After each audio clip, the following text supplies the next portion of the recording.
Boa tarde a todos, bem-vindos. Em nome da Fundação Carlos de Gulbenkian, delegação em França, a Biblioteca Gulbenkian tem a honra e o privilégio de acolher esta tarde o escritor brasileiro Rafael Azevedo, o professor Luís Heleno Montoril del Castillo e o editor Daniel Mascarenhas Osiecki, nesta nova sessão de encontros que reforçam o elo entre os autores e investigadores, promovendo e incentivando o estudo de obras literárias.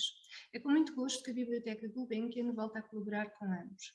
Gostaríamos, do mesmo modo, agradecer a participação de todos os que estão a assistir a este encontro.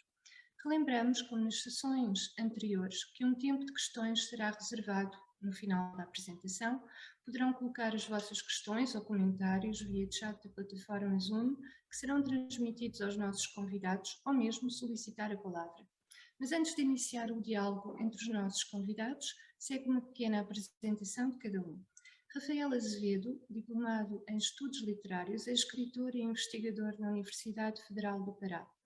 É membro do coletivo de artistas de língua portuguesa Mapas do Confinamento, no qual publicou o conto Por Dentro de Rios Voadores em 2021. Nesse mesmo ano, publicou o conto Lavadeira de Rio, editado pelo selo Off a Flip, e estreou-se na ficção com o romance Ecos no Coração da Terra, publicado pela Cotter Editorial no mesmo ano, que nos vai apresentar esta tarde. Para acompanhar Rafael Azevedo nesta apresentação, Luís Heleno Montoril del Castillo, professor de literatura brasileira na Universidade Federal do Pará. Os seus interesses e publicações focam-se nas literaturas e culturas da Amazónia. Luís Heleno Montoril del Castillo publicou Lanterna dos Afogados, ensaios sobre literatura, história, cultura e cidades na Amazónia, na editora April, em 2021. Amazónia entre ensaios, volume 1, na editora Pacá Tatu, em 2017. O segundo volume, Amazónia entre ensaios, dedicado ao romancista da Amazónia, Dalcídio Jurandir, em 2020, e no mesmo ano, o terceiro volume, da Amazónia entre ensaios, na mesma editora. Quanto a Daniel Mascarenhas Osiecki, escritor e editor, publicou os livros Abismo, em 2009, Sob o Signo da Noite, em 2016, Félix, em 2018, Morre como em um Vórtice de Sombra, em 2019, Trilogia Amarga, no mesmo ano, e em 2021, Fora de Ordem e 27 episódios Diante do Espelho. A Daniel Mascarenhas é editor-chefe da TXT Magazine, editor adjunto da Cotter Editorial, é mestre em Teoria Literária e organizador do sarau coletivo Vespeiro Vozes Literárias. Muito obrigada por terem aceitado o convite da Biblioteca Gulbenkian. Vamos passar então à apresentação do romance Ecos no Coração da Terra, de Rafael Azevedo, que narra a trágica decadência da família Vilas Boas, uma família oligárquica da Amazónia, no norte do Brasil, retratando as questões vividas ao longo de diferentes gerações na Amazónia, espaço privilegiado na obra de Rafael Azevedo. Obrigada por estarem presentes aqui esta tarde. Muito obrigado, boa tarde.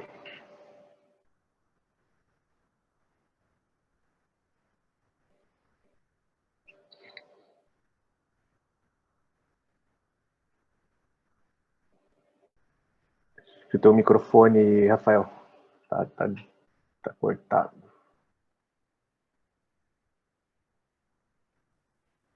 Consegue me ouvir? Agora sim, perfeito. Ótimo. Então, boa tarde a todos, né? Eu agradeço, posso começar primeiramente com agradecimento a Isabel de Barros, a Cristina Costa, ao Daniel Osiecki, escritor e editor, ao professor Luís Heleno Montoril del Castillo, que vai chegar daqui a pouco, né? Agradecer a Biblioteca Carlos de Gulbenkian pela oportunidade. É muito importante apresentar um trabalho, conversar sobre o que nós gostamos, que é literatura, e transcender a literatura com questões da realidade. Tu podes começar, Daniel, falar alguma coisa e aí Perfeito. tu podes mediar e Certo. à vontade. Bem, agradeço também, Rafael, pelo convite para participar dessa mesa, né, e os outros componentes aí da mesa. Muito obrigado pela pela gentileza, é um prazer. E, bem, falar do Ecos no Coração da Terra, eu estou com o livro em mãos, aqui na editora, né? É um romance que ele vem, aparece para nós. Eu acabei trabalhando no romance numa fase já começada, né, pela Franciele, que foi a editora executiva aqui, e foi um prazer e uma surpresa, né, de um romance com essa densidade e com essa temática que eu gosto tanto. Eu acho que de uma outra conversa que nós fizemos, até comentei contigo, né, sobre essa questão da queda, da derrocada, né, de uma família, né, me lembrando muito, em alguns momentos, do Antônio Lobo Antunes, né, o grande escritor português, que é o cara que eu acabo me debruçando, né, nas minhas pesquisas aí de pós-graduação e tal, né. Então, assim, o Ecos do Coração da Terra, um romance que aparece para nós, curiosamente, vem numa leva muito interessante da literatura brasileira contemporânea, né. Teve o seu romance, teve o Entrevamento, do Antônio Mariano, que é um belo romance, um grande escritor, né, de João Pessoa, enfim, e vários outros que eu podia citar, né. Mas é muito bacana, que uma das coisas que eu mais gostei no trabalho como editor aqui, como editor adjunto aqui no teu livro, é notar o seu trabalho com a linguagem, né? Não é o aspecto poético aqui dessas narrativas. São várias narrativas que nós temos aqui. Tem toda essa questão da memória, né, que você traz. Tem a questão do heterodiscurso, tem a questão da polifonia, enfim, né? Aí eu volto às comparações aí com o Lobo Antunes, né, que trabalha muito bem essas questões, né, nos romances, ou como ele gosta de chamar, o anti-enredo, né? Então, começar pelo título, né, que você escolheu muito bem aqui, e depois, se possível, se você puder comentar um pouquinho sobre esse título, seria bacana, né, que é um título super poético, tem uma questão telúrica aqui que eu acho que vale a pena trazer, né? Então, por mais que o livro você divida ele em capítulos, tem essa estrutura falsamente tradicional, ele não é, né? Ele não é. Tem todo esse trabalho muito apurado, né? Com lirismo, né? Muito interessante. O leitor e a leitora, eles vão desvendando, você vai deixando essas lacunas, né? Esses não lugares, esses não ditos, né? Aqui para o leitor e para a leitora apreciarem, degustarem mesmo. E uma das coisas que nos chamou a atenção quando recebemos, né, o original, quando a Franciele comentou conosco, né, na editora, olha, é um romance denso, de fôlego, de um escritor super jovem, né? Enfim, e você acertou a mão já de cara, o primeiro romance publicado, né, Rafael? Então, chama atenção, né? Então, esperamos aí que o livro continue, né, alçando voos cada vez maiores, né? Enfim, e tem essa família, né, que você traz, que já foi apresentado aqui no Vilas Boas, né? Muito característico, né? Os oligarcas, né, do Brasil, né? Essas famílias com falhas morais, com falhas, a começar pela derrocada, né, econômica, que acaba gerando outros fatores, outros problemas, e você traz isso aqui de forma muito não velada, mas nada óbvia, né? Como eu falei há pouco, né? Os não ditos aqui são, eu diria que são os pontos altos assim do romance, né?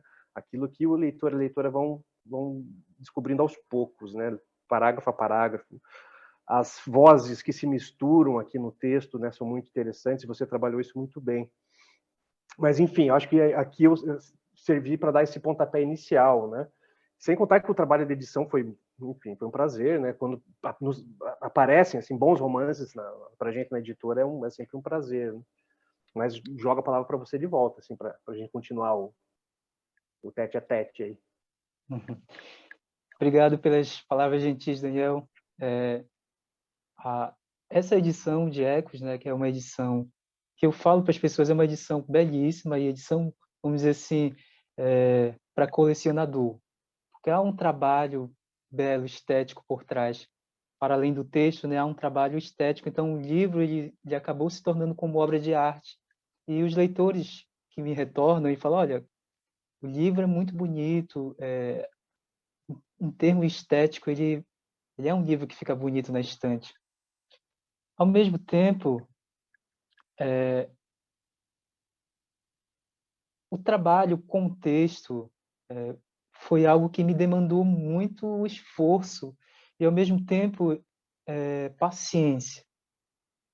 Trabalho de paciência, de construir algo que poderia falar por si só, vamos dizer assim, eu posso utilizar essa expressão, e também algo que é contemporâneo, que poderia frear um pouco uma ideia que acelera o pensamento.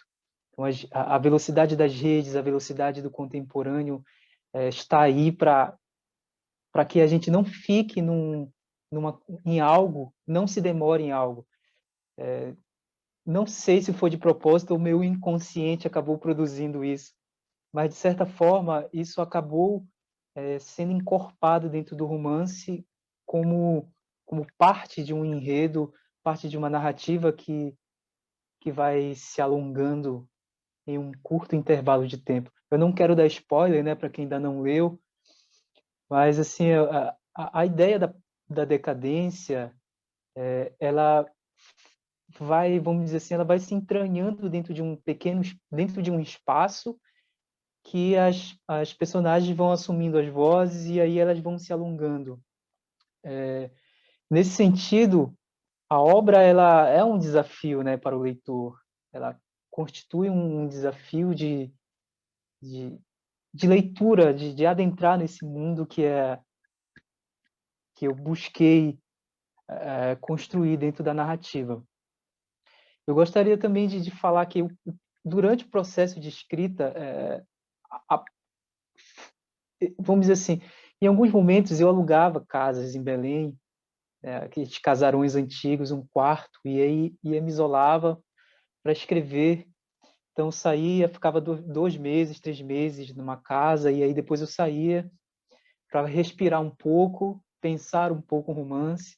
E aí, quando eu percebia que seria o momento de retornar para a escrita, para o livro de novo, eu retornava, alugava uma casa, ou ficava um pouco isolado, porque esse processo ele me demandou, vamos dizer assim, muito esforço, né? E chegou um momento em que já era o momento de parar, né? Vamos dizer assim. Imagina conviver com esse monte de vozes durante 9 anos. Eu falei, não, já deu, né? Pelo menos preciso reativar a minha saúde, né? Porque você anda, quando você está escrevendo, você é acompanhado por aquela multidão, por aquele coral que vai te acompanhando. Você encontra com os amigos, encontra com as pessoas, ou está na universidade, ou está apresentando uma palestra. Você, ao mesmo tempo, é acompanhado por aquela obra que você está construindo, por aquela obra que você está escrevendo. Então, essa conexão, a conexão só é desvinculada, só é interrompida quando a obra é publicada. Após isso, é um momento de falar com os leitores e também de esquecer a obra. Eu acredito que o livro ele está em boas mãos, sobretudo nos lugares que ele está alcançando, vamos dizer assim, ele tá indo para lugares inimagináveis. E também eu fico muito feliz por ele estar numa biblioteca, né, como a Calouste Gulbenkian de Paris, porque eu acredito que as bibliotecas são guardiãs do conhecimento dos livros, né? Os anos vão se passar, e aí os livros eles estão em boas mãos. Isso é bacana. Então, retornando para o processo de escrita do romance, um dos desafios principais de todo escritor, eu acredito que além de dar um fôlego para a narrativa, é fazer com que a ficção funcione internamente. Então, essa autoconsciência de entender ou se convencer de que a ficção esteja funcionando, ela ela tem um, ela tem um fundamento de que a ficção ganha uma vida própria dentro do texto. O leitor vai dar uma vida, obviamente, vai movimentar esse mundo, mas o livro ele tem autonomia. Foi isso que eu tentei buscar, vamos dizer assim, durante a escrita, durante o processo, e ao mesmo tempo é tentar dar vida a um texto e no trabalho com a linguagem. Só que, para além disso, o livro ele vai esbarrar em temas sensíveis, né, contemporâneos. A ideia de uma moralidade familiar, como o Daniel falou, a ideia a própria tradição do conservadorismo, ele é ruído, ele começa a entrar em ruínas justamente por ser algo que não é realmente fixo, mas é a construção de uma moralidade, ela é ruída justamente por sentimentos e por algo que não é totalmente trabalhado internamente dentro das personagens. Então, esse sentimento de revolta, ciúme, asco, ódio, né? Que é muito interessante que isso resvala no que se vive contemporaneamente. Isso vai ganhar um corpo dentro de cada personagem.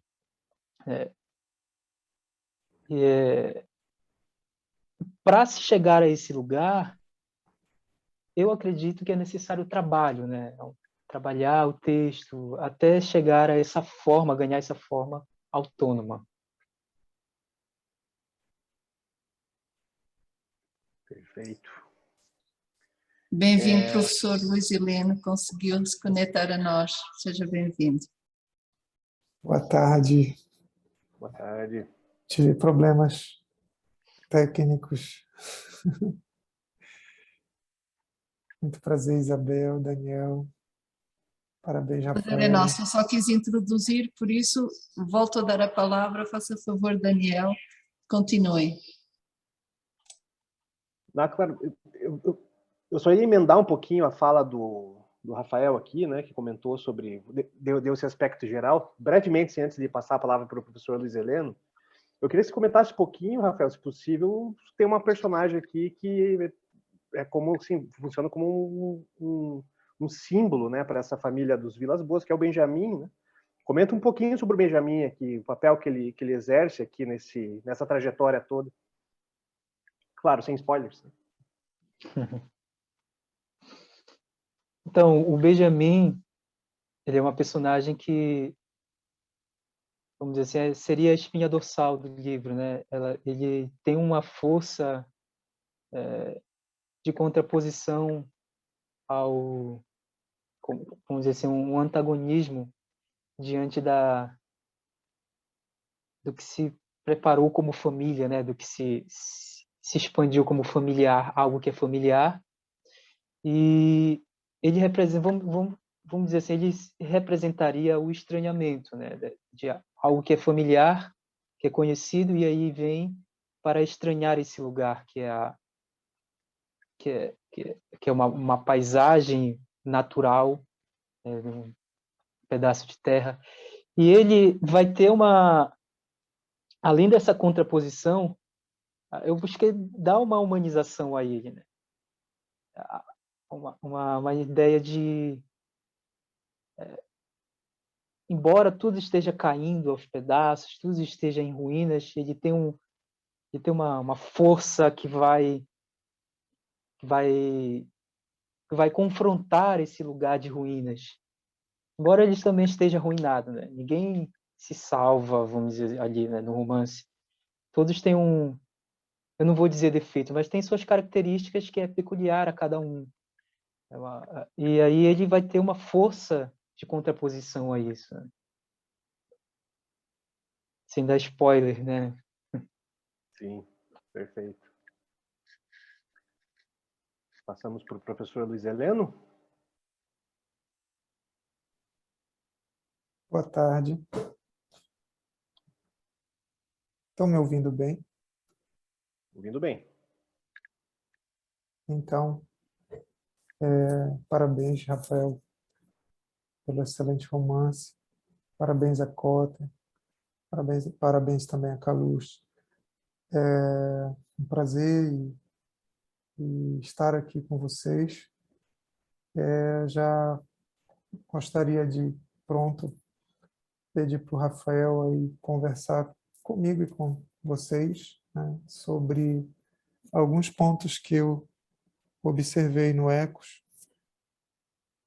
Um ponto forte para quem estuda a literatura da Amazônia, a literatura desse lugar, é essa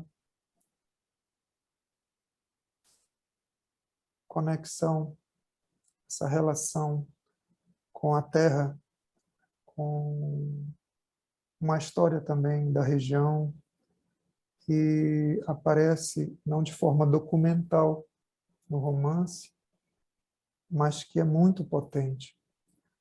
Eu assinalo aqui, principalmente, a presença do pai, que traz consigo essa imagem, uma figuração forte de uma força autoritária, né, também de mando, uma força patriarcal também, que faz parte mesmo de uma história dessa região, de história também de posses de terra, de conflitos agrários muito ainda presentes, de exploração também dessa terra de diversas formas, por meio das muitas fronteiras dos desenvolvimentos que vieram na Amazônia ao longo do tempo, seja de que fase nesse desenvolvimento se trate. Esse desenvolvimento veio com muita violência, principalmente para as culturas locais assentadas há muito tempo nessa região. Isso ainda se faz presente, isso ainda é um ponto forte na Amazônia, em particular no estado do Pará, aqui do romance, né? E avança mesmo essa fronteira em direção a terras não somente relacionadas ao meio ambiente, como também aquelas culturas tradicionais, saberes locais tradicionais, sejam aquelas que já há muito tempo estão assentadas como as indígenas, como também as que vieram com essa história de colonização da Amazônia, que ao longo do tempo foram se constituindo como lugares, cidades, vilas. E aqui é muito forte no romance a presença desse pai que traz consigo a violência, a regência dessa violência, e eu queria conversar com o Rafael e com vocês sobre a presença dessa terra que treme, né? Dessa terra que ela, de alguma forma, também resiste, e não sei se é o caso também de pensar sobre uma vendetta dessa mesma terra, um ato de vingança, né? Há uma violência muito aguda, né? Principalmente na presença desse assentamento da terra e da relação do que rege esse assentamento no que diz respeito a essa presença de um pai, né? Queria ouvir o Rafael sobre isso, ver se isso tem alguma relação,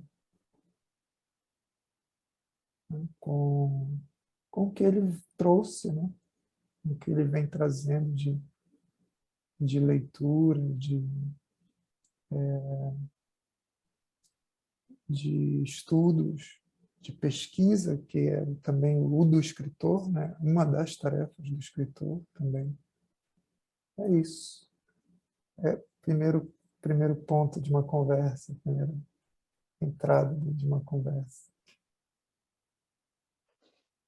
Obrigado, Heleno, pela pergunta, né?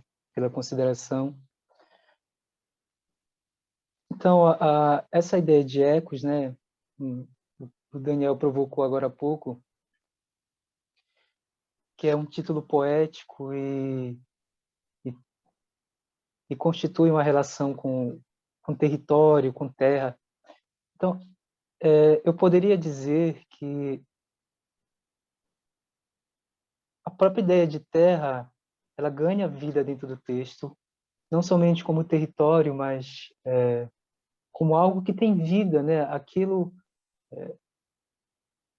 pelo menos ao escrever o texto, consciente e inconscientemente, eu fui elaborando uma espécie de um território que é extremamente maltratado, mas ao mesmo tempo é a casa daqueles que os maltratam. Terra não somente como floresta, como região específica, mas como chão, né, em que se pisa como casa. E aí, aquelas pessoas que violentam, pessoas que vivem sobre a terra, pessoas que dependem da terra, pessoas que têm a terra como sagrada, eles acabam sendo vítimas da terra, de certa forma. E, ao pensar isso, eu tentei colocar para funcionar esse pensamento enquanto ficção, enquanto um lugar, né, que é também um sujeito. É o chão, a terra. Ele constrói esse lugar ele constrói um ponto principal que é uma espécie de Deus, ou a deusa, né? A terra como deusa, o chão como Deus, que também julga, que também oprime, né, aqueles que maltratam. Então, nesse sentido, o chão, enquanto sujeito, também constitui uma voz. Não assume voz dentro do romance, né? Vamos dizer assim, não diretamente, mas ele constitui uma força dentro do texto que vai conduzir ou vai entremear os discursos das personagens, né?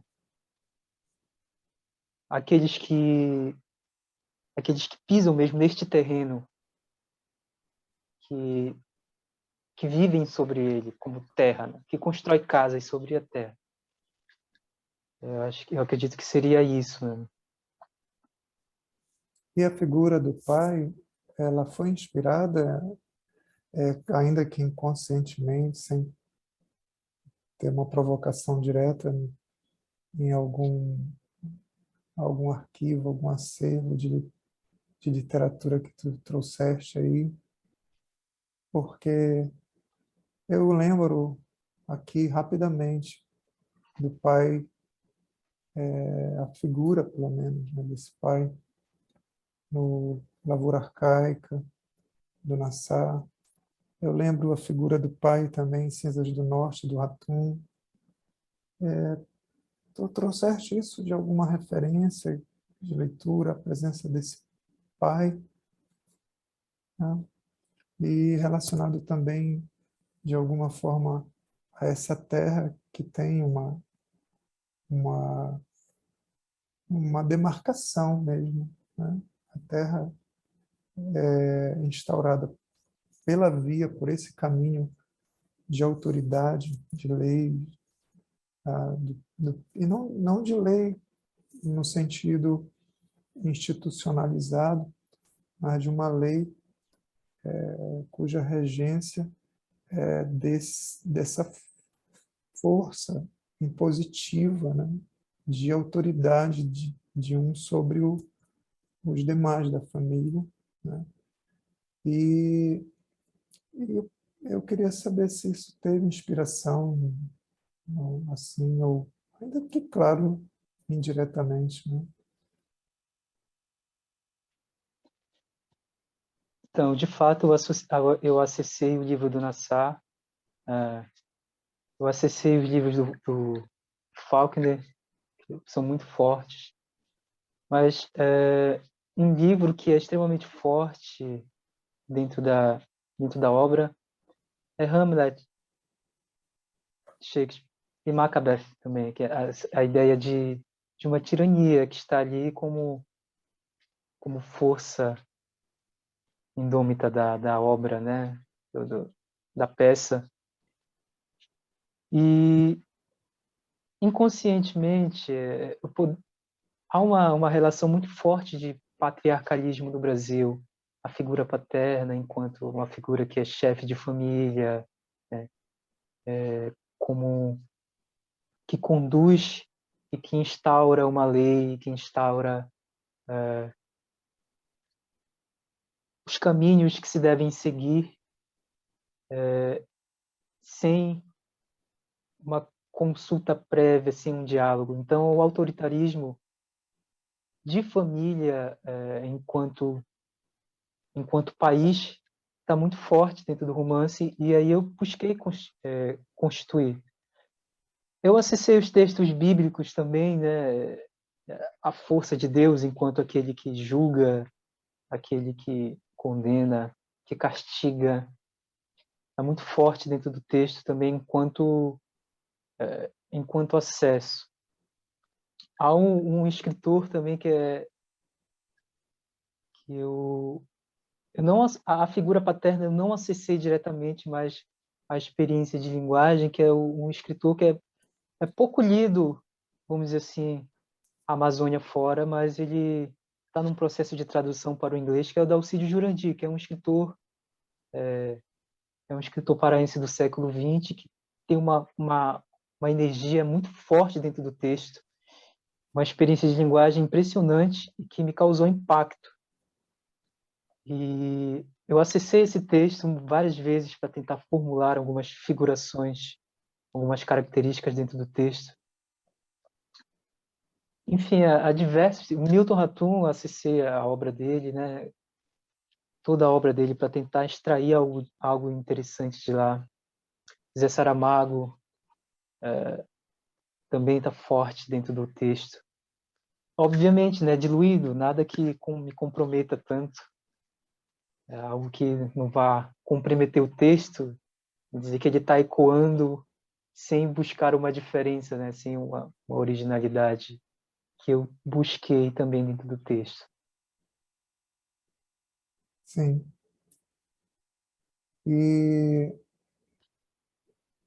Hamlet, então, me trouxe e talvez responda as questões sobre os fantasmas, né, que estão aí presentes.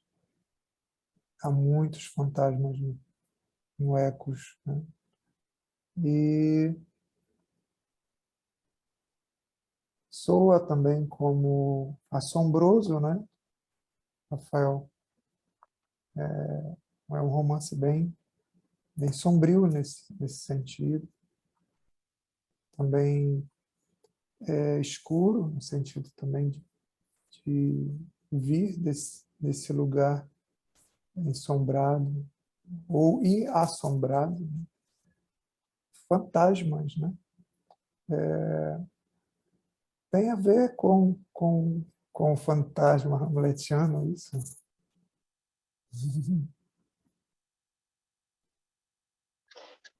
Vem um pouco de lá. Vem eu acessei esse livro e estudei a fundo essa obra do Hamlet, do Shakespeare, justamente para tentar abstrair algo que é esse lugar da fantasmagoria, não como um acesso ao fantástico, vamos dizer assim, mas dar à obra um aspecto psicológico, né? Sim, Da obra esse aspecto que é mais, que há uma realidade por trás de tudo isso. É que é a ruína da família. Tu sabes que, agora conversando mesmo, né, contigo, com o Daniel, Isabel,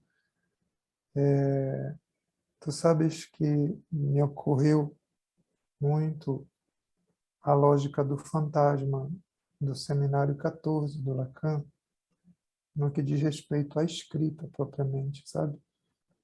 Em que você começa com um narrador, né? E de repente a narrativa ela vai se dobrando, né? Vai se curvando como escrita, uma escrita que vai de uma folha, numa folha que vai se dobrando como uma faixa de Moebius, como diz o Lacan no seminário, sobre uma lógica de escrita que vem desse lugar do inconsciente e que rompe não de forma objetiva, direta, mas no mínimo com uma dupla face, né, em que você não consegue manter o mesmo plano de narrativa. Então, dá essa impressão mesmo. Você vem com o Joanes, depois entra uma outra, num outro, um outro narrador, uma outra voz, né?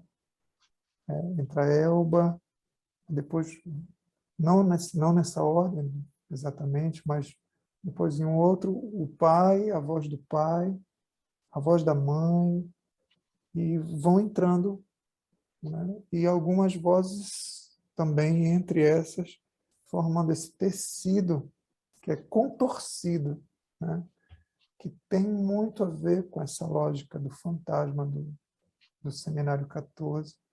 Não sei se tu conheces, se tu leste, mas eu diria mesmo que vem de uma atividade de escrita, né? De escritores, né?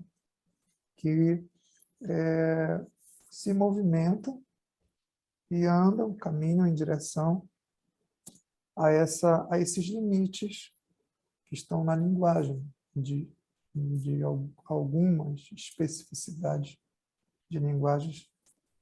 E esse caminho, esse encaminhamento vai muito em direção a esse lugar que a gente poderia chamar de inconsciente, sim, mas podemos dizer também de um lugar obscurecido, né?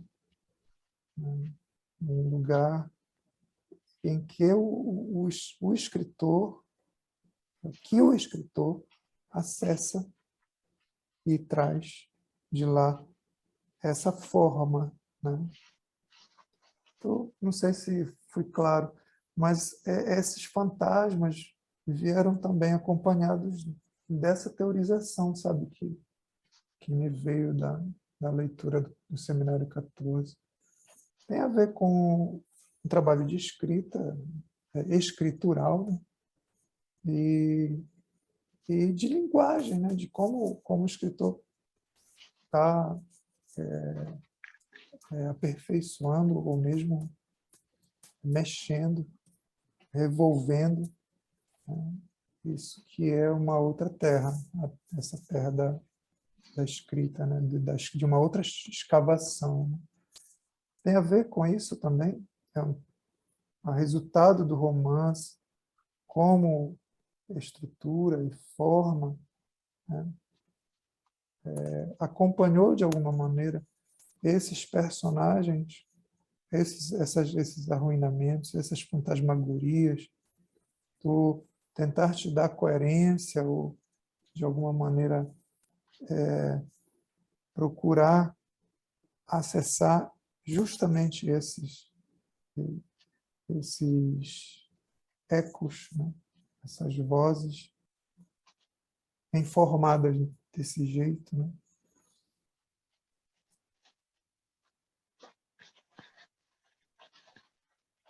Olha,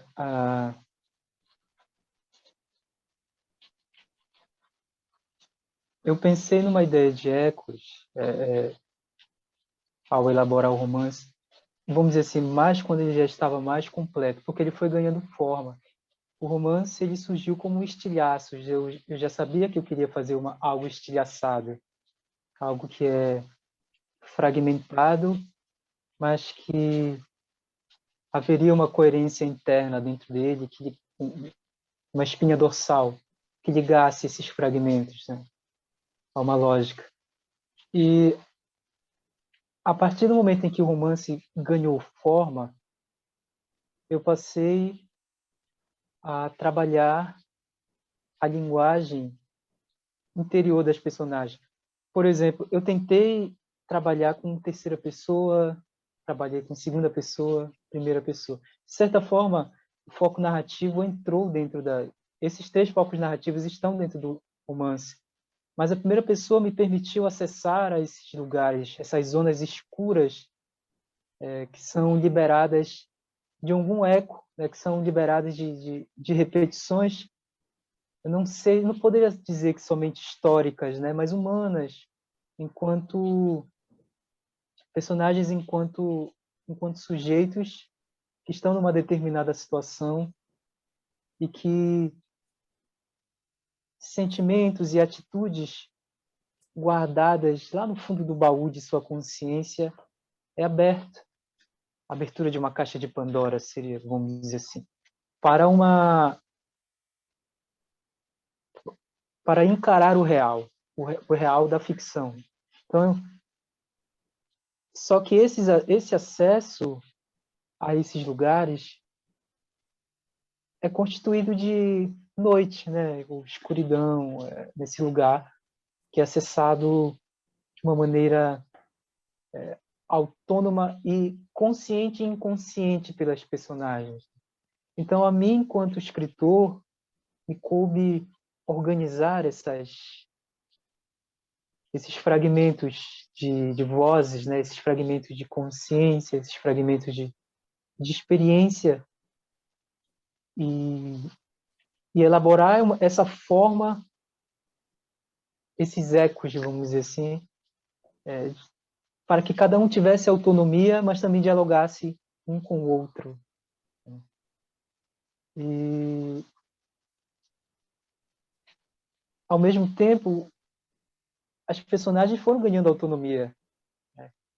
Eu fui levando as personagens para um determinado lugar, enquanto eu ia escrevendo, as personagens se demonstravam de uma forma que ora eu discordava, ora eu concordava.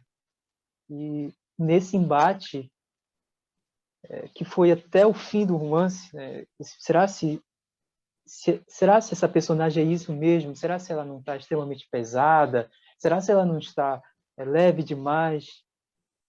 E aí, com esse trabalho, foi me demandando uma intensa fonte de energia. Eu tirei não sei de onde para terminar o romance, mas eu senti que essas personagens, enquanto elas iam ganhando essa forma, as suas vozes iam ecoando umas às outras, de certa forma, né? Elas diziam que elas estavam, de uma forma, vamos dizer assim, elas estavam aptas a assumir realmente a forma de ficção. Então, o meu processo de escrita foi também um processo de descoberta de uma voz, de narradores que, embora se pareçam uns com os outros, eles têm uma identidade. E uma escritora portuguesa, que é a Gabriela Ruivo Trindade, numa entrevista conversando com ela certa vez pelo projeto Mapas do Confinamento, ela falou, e eu, no primeiro momento, eu desconfiei, mas eu fiquei pensando durante um bom tempo. Ela disse que talvez eu tenha descoberto uma voz, né? Eu tenha encontrado uma voz que é muito difícil de se encontrar para quem escreve, para quem está se aventurando ou está realmente propondo um trabalho de ficção consistente, né? Isso é o tempo que vai dizer. Eu escrevo pensando em mim, eu penso no leitor, mas eu penso no livro enquanto obra autônoma, tentando dar à obra uma autonomia. Então, esse comentário dela me assustou um pouco, né? Porque, de repente, num próximo livro, que não sei se vai demorar, mas, de repente, vem com essa mesma voz, e aí sim eu vou certificar, olha, talvez eu tenha encontrado um narrador que realmente tem autonomia para falar nos meus romances, na minha ficção, enquanto projeto de literatura. E o eco é fragmento, né? Tu tens essa ideia de fragmento, estou aqui conversando sobre isso porque me veio a epígrafe. As epígrafes, elas trazem muito essa impressão de que os ecos são elementos de uma literatura, de uma narrativa fragmentária, né? Então, isso está na epígrafe do Beckett, né? E também do Cecim, Vicente Francescim, esses ecos como reverberações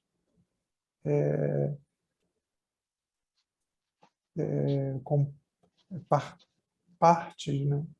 Partes de, de uma fala, partes de uma voz, ressonâncias, né, que não vêm inteiras. Isso tem a ver com uma literatura moderna, contemporânea também. Isso nas epígrafes. Na verdade, pensar nisso a partir das epígrafes, não somente do romance. Né? Pensaste em alguma coisa também estruturante nessa forma, ou a partir disso?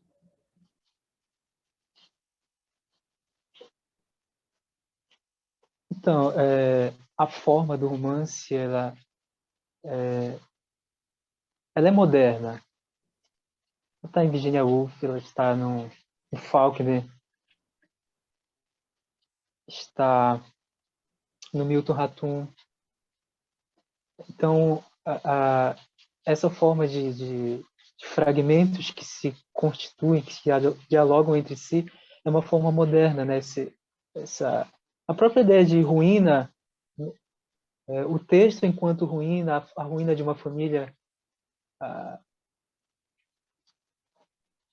me propôs a construir um livro arruinado, eu poderia dizer assim. Porque o leitor vai ter que juntar essa ruína para ele poder acessar o conteúdo da obra. Ele vai ser levado a juntar esses fragmentos, né? Esses cacos de uma ficção que está fragmentada. Então, acredito que há essa experiência moderna, assim, da modernidade, mas também contemporânea, né? Porque os contemporâneos estão fazendo bastante isso, sabe?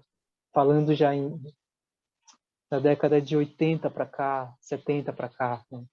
1970 do século 20 para cá, para 2021, 2022. Essa ideia de tempo e de narrativa no romance. Tu pensaste em alguma coisa nesse sentido?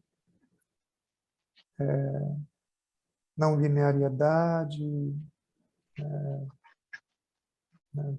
Uma forma também constelar, mais ou menos como cada sessão, cada eco, cada narrativa ressoando, né?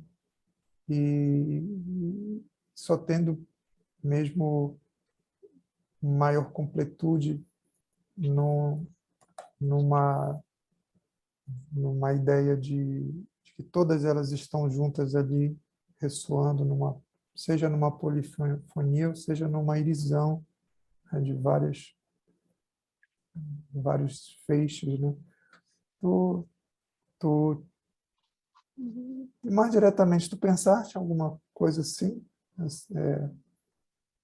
Ecos ressoando ao mesmo tempo, ou eles vieram... Tu falaste alguma coisa nesse sentido, né? Vieram assim ao longo do tempo, mas tomaram forma em que momento, né? De livro, em que momento tomaram a forma de se constituir como partes de um todo, sabe?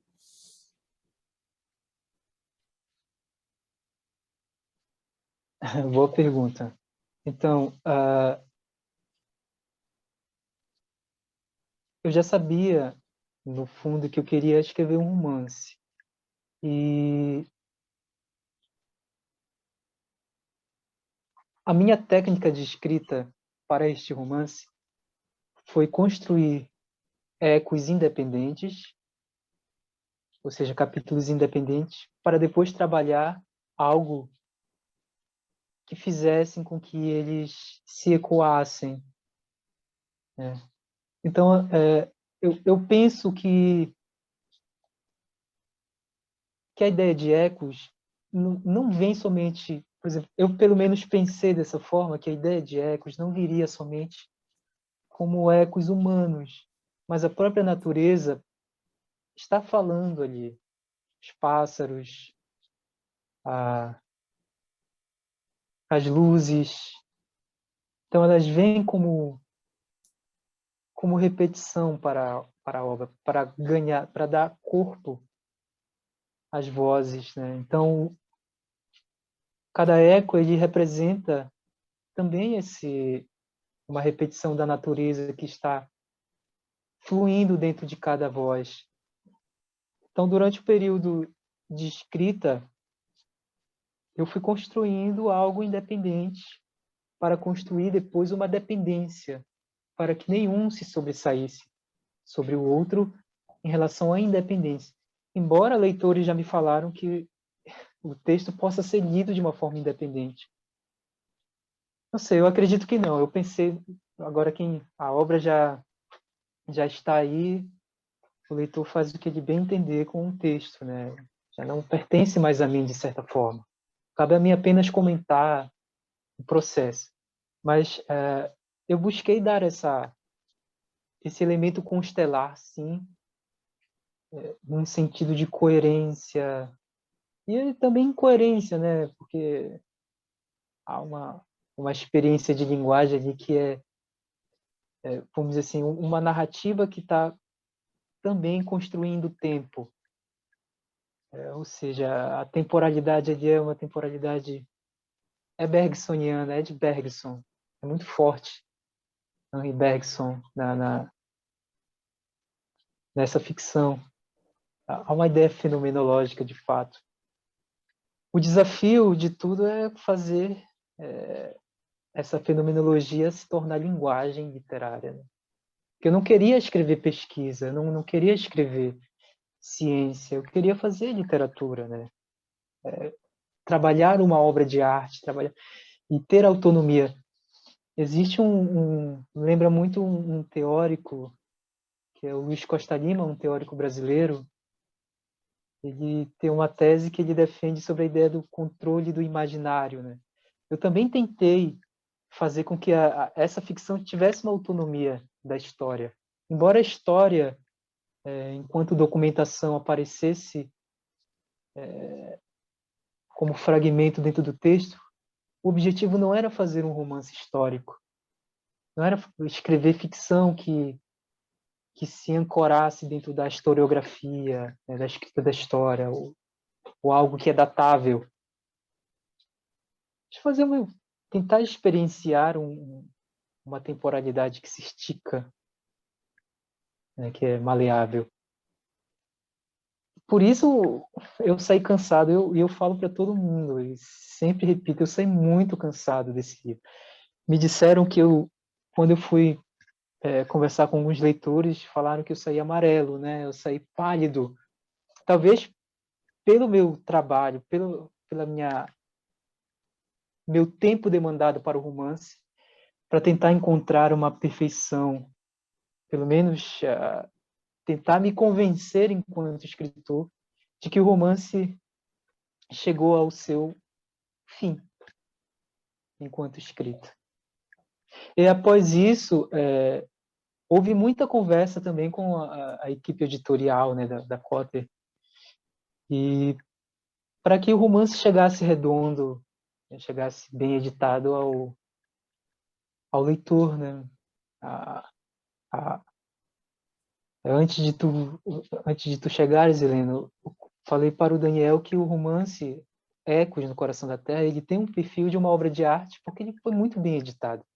Ele tem um trabalho gráfico que dialoga perfeitamente com o conteúdo do texto. E aí, para fazer o livro como um objeto estético, enquanto matéria e enquanto conteúdo também. E o feminino, as mulheres, né? Tem muitas figuras femininas fortes, né, no romance. Mas não sei quanto tempo a gente tem, né, Daniel? Tem muitas conversas ainda. A gente vai conversando. Terra, voz, narrativa, memória. Nossa, e as mulheres, as figuras femininas fortes, né? Elba, Honorina, Esperança, não sei se eu estou esquecendo de mais alguma, mas são fortes, né? A presença também da mãe, e de alguma maneira, alguma resistência também aí atávica, né? Que está aí, falaste de natureza, né? De alguma forma também isso está presente, uma resistência. Aí falei do pai, né? Da violência também vinda dele, mas há uma resistência forte aí. Mesmo em figuras como Joanes, Benjamin, Murilo, que estão aí também ecoando, né? E teria a ver, Rafael, essa resistência relacionada ao feminino, né?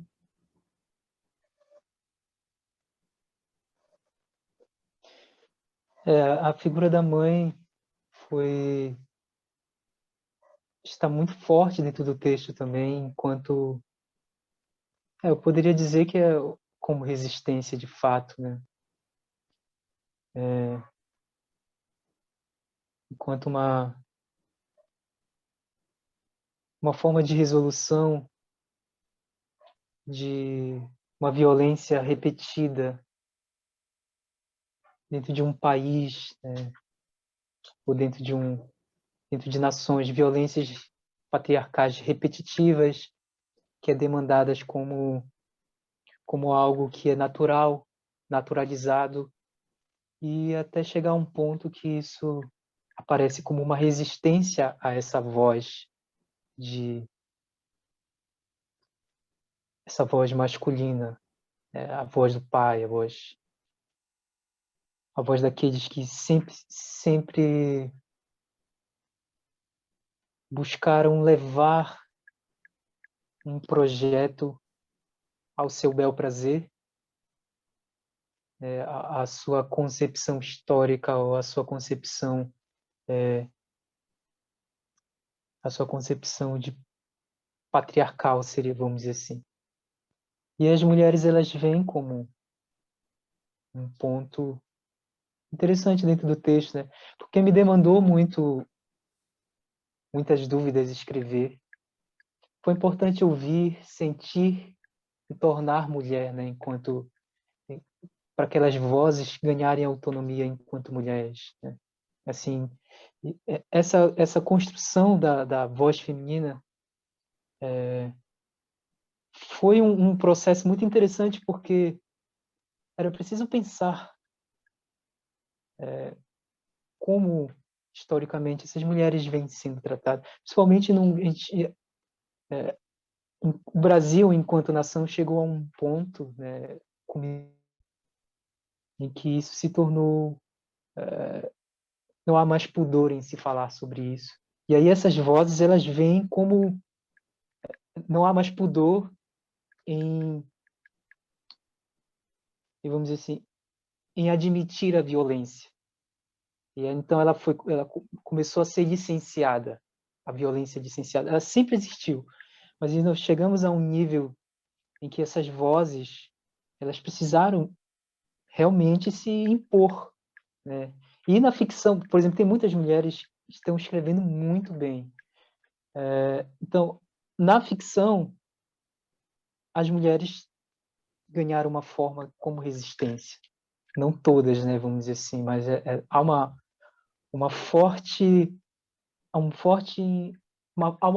inclinação à ideia de resistência.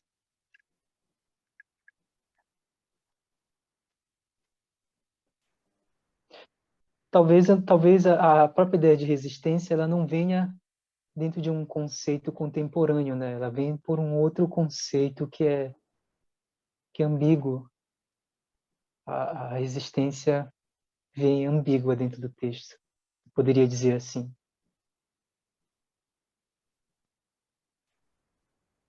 Muito bem.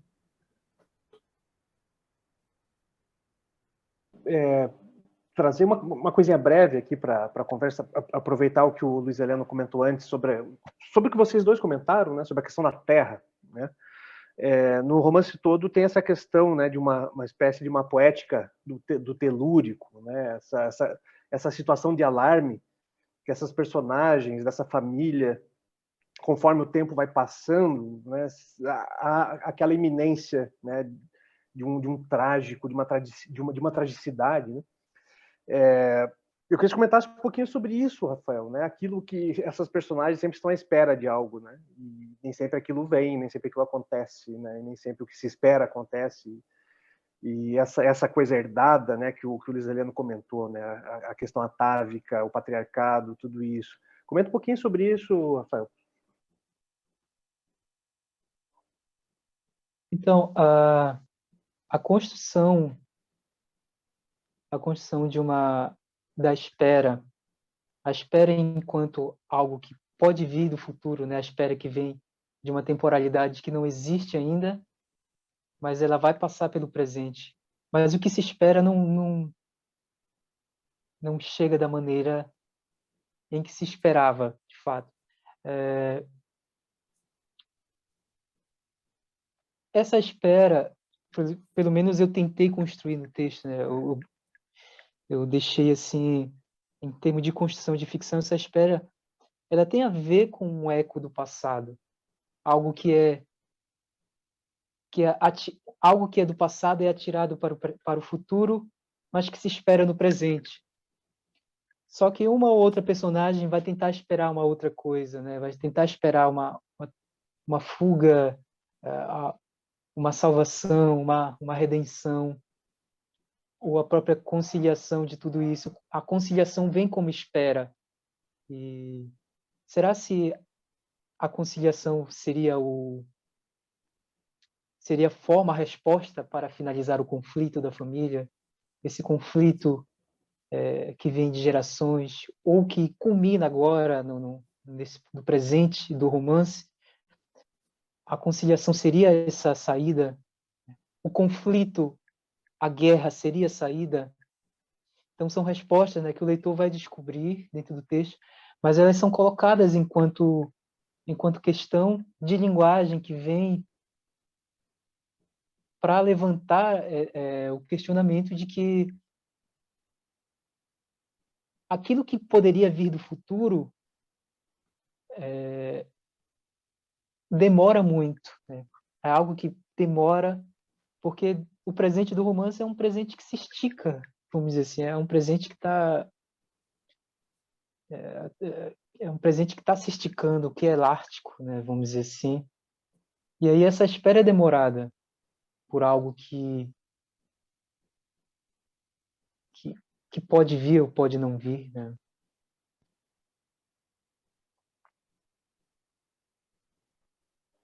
Perfeito. Perfeito. Professor Luiz Heleno, quer falar mais Sim, alguma coisa? Por favor. sim. A impressão que eu tive é que, apesar de ter lido um romance, de ter lido narrativas de ecos, né?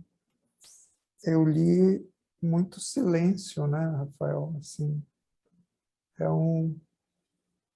é difícil até falar disso, né? Sobre isso, mas é que a ideia que me veio, a sensação que me veio é de ter lido muito mais silenciamentos do que aquelas histórias narrativas que vão se formando em, um, em, um, em uma fruição, entendeu? Há muito, eu acho que a epígrafe do Beckett é bem sugestiva nesse sentido. Você não tem uma continuidade, como você não tem, parece que há muito silêncio nisso tudo. Eu acho que o Cecim também tem a ver com isso. Eu tenho também essa sensação de ler isto também esses escritores, é de que há muitos vazios, né? Há muitas lacunas, há muitos silêncios. Isso, de alguma maneira, também toma muito corpo na,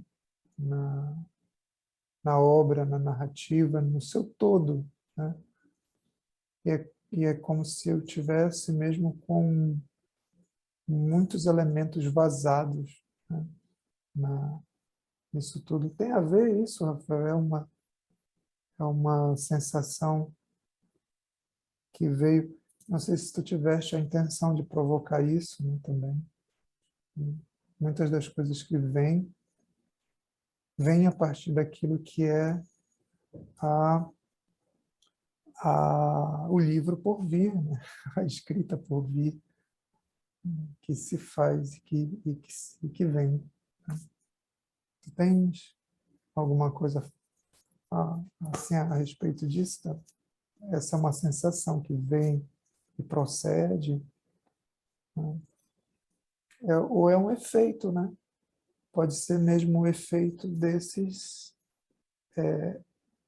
ecos estruturantes da narrativa. Né?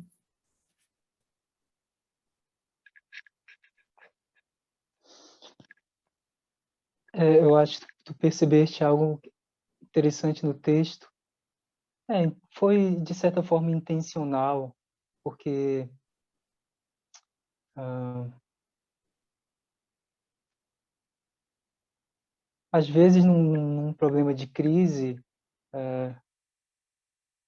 há duas saídas, ou o diálogo ou o silêncio, no sentido do romance, né, trazendo para essa ficção. Então, esse silêncio,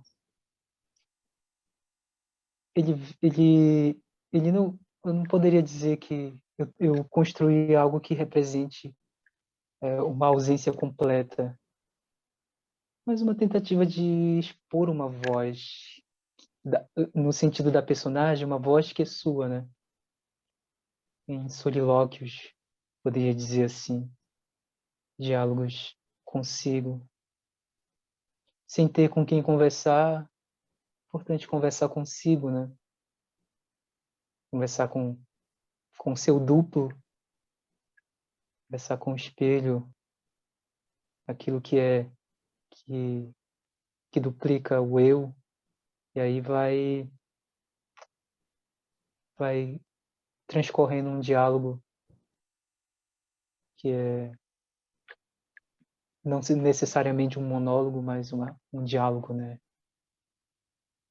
Com um outro que não se que pode ser com a natureza, pode ser com algum ser da natureza que assuma, pela incapacidade de não haver diálogo na família, pela incapacidade de cada um não conversar com o outro, né, de se afastar,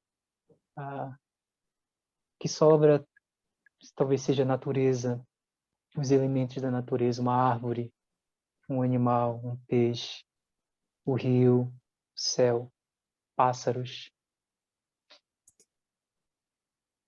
E aí isso vem como o diálogo, né? Sobre os animais da terra, e pássaros, o que é mais se faz presente é um urubu, né? Um, um pássaro negro, pássaro preto, pássaro de asas ensombradas. Essa ideia também fantasmagórica, né? Tem a ver com um desaparecimento, uma desidentificação também desses personagens todos. Parece que o ponto também é esse, né? Há um desaparecimento, desidentificação, há nesse arruinamento, depauperamento, há também uma dissolução de vida, né? É isso mesmo, os animais da Terra também representam esse movimento, né? Em específico esse pássaro, né?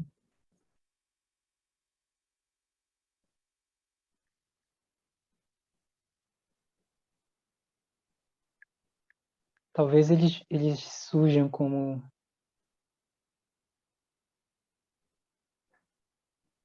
biologicamente, né?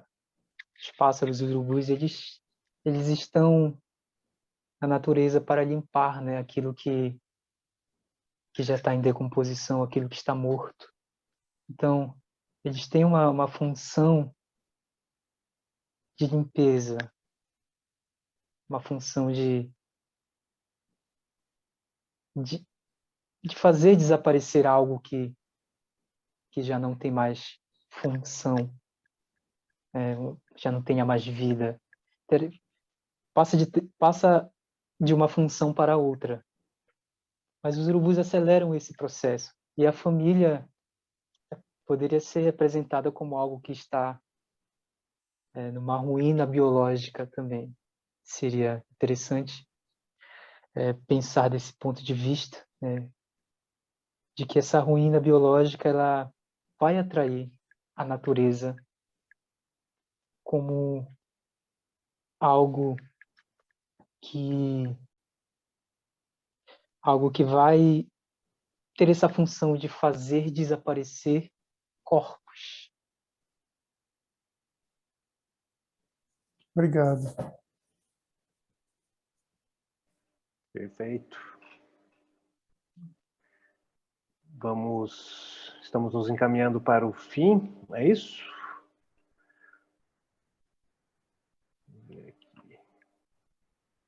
Como fazemos as considerações finais? Rafael, Luiz Heleno, querem começar? Professor Luiz Heleno? Eu posso falar, por favor. dizer mais uma vez, né, parabenizar a Cota por ter publicado Ecos no Coração da Terra. É um romance bem impactante, acho que tem muitas ramificações, não somente no aspecto literário, que é o que tem de mais denso, né, como constituição de arte, de obra de arte, mas também naquilo que ressoa disso, de como na minha pergunta ao Rafael, de um problema ainda muito presente na Amazônia, que é esse movimento agrário, é um movimento de devastação também do meio ambiente, de avanço das fronteiras em direção às terras indígenas, de depauperamento e ruína dessa terra de natureza, de rios, florestas que são também assoladas pelo desenvolvimento do agronegócio, das grandes empresas mineradoras, dos grandes projetos hidrelétricos, de matrizes energéticas, de solventes de culturas locais, de saberes locais, de meio ambiente, mais uma vez. Eu acho que a ruína de Ecos não é só da família Vilas Boas, é a ruína também desse nosso lugar aqui, dessa natureza e dessa biodiversidade que a gente tem, tão importante para o planeta. E, nesse sentido, esse romance é universal, se conectado, relacionado e aberto para esse diálogo. E é um romance que, de fato, mexe internamente, mexeu comigo internamente, porque também veio com essa precisão, né, de violência psicológica, de assombramentos, é muito assombroso, tá? Mas necessário, eu acho que foi um assombro necessário, né? Principalmente se visto por uma perspectiva como essa que eu trago desse lugar que é a Amazônia. Me lembro de ter viajado para Uapebas a trabalho, ter visto isto, um latifúndio quase a perder de vista e quase a não ter fim na estrada. E logo depois, barracas, barracas, barracas, barracas, barracas miseráveis e de assentamentos também de sem terras. É chocante, é bem chocante isso tudo. Acho que esse Ecos tem a ver com isso também. É isso, parabéns, Rafael, a Cota, Daniel, parabéns também a Carlos. Obrigado por terem me chamado aqui para conversar sobre o Ecos, Coração da Terra. Obrigado, Luiz Rafael.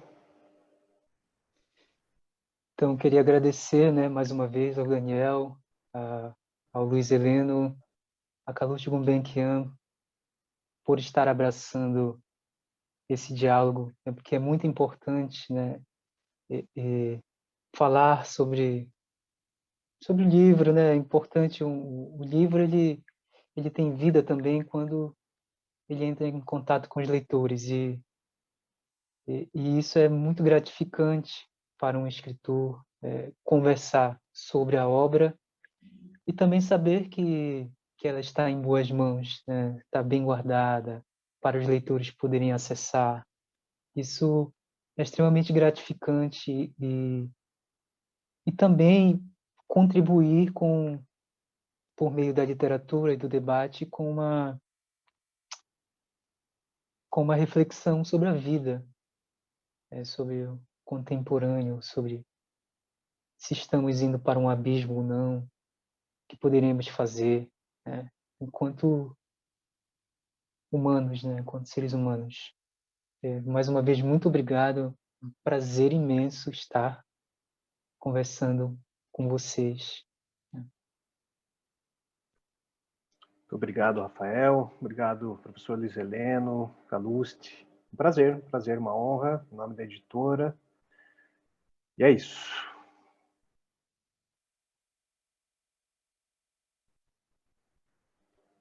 A Cristina, está desligado o teu microfone. Muito obrigada. Aí. Obrigada. Pronto. Nós, da nossa parte, gostaríamos já começar por agradecer os nossos convidados este belo momento em torno do romance Ecos no Coração da Terra. Vimos no início como Daniel Mascarenhas, o Ziek, enquanto editor, apostou na edição deste livro, que é um belo livro, e a análise literária de parte do professor Luís Heleno Montoril del Castillo. Portanto, neste romance, que está feito de uma forma extremamente poética, podemos encontrar pistas para a compreensão da permanência de formas oligárquicas no Brasil, ou seja, uma reflexão sobre o poder local na Amazónia e a presença histórica de grupos e famílias oligárquicas, o que constitui a estrutura principal para descrever a força, a crise, o enfraquecimento da família Vilas Boas, através da introspecção de cada personagem. E penso que poderíamos continuar a debater sobre todos estes aspectos durante mais tempo. Em todo caso, queremos agradecer, uma vez mais, aos nossos convidados, o escritor Rafael Azevedo, o professor Luís Heleno Montoril del Castillo e o editor Daniel Mascarenhas Osiecki, este belo encontro.